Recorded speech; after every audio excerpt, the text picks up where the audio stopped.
Jansangram news, बातमीची सत्यता हीच आमची ओळख।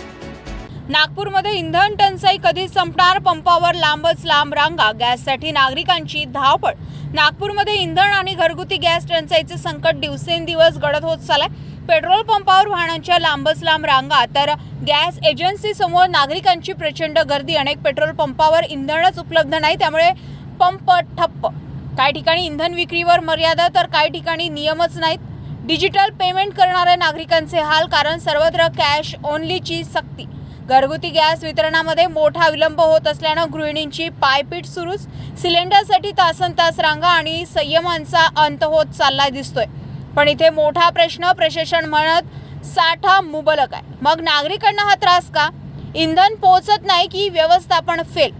दरम्यान जिल्हाधिकारी डॉक्टर विपिन इटनकर यांनी नागरिकांना शांततेचं आव्हान केलंय। त्यांच्या म्हणण्यानुसार जिल्ह्यात इंधनाचा साठा पुरेसा आहे, पण अफवांमुळे नागरिक साठवणूक करत आहे। अफवा पसरवणाऱ्यावर कडक कारवाई केली जाईल, असा इशाराही प्रशासनाने दिलाय। एकीकडे प्रशासनाचा मुबलक साठाचा दावा, तर दुसरीकडे पंपावर रांगा आणि गॅससाठी संघर्ष।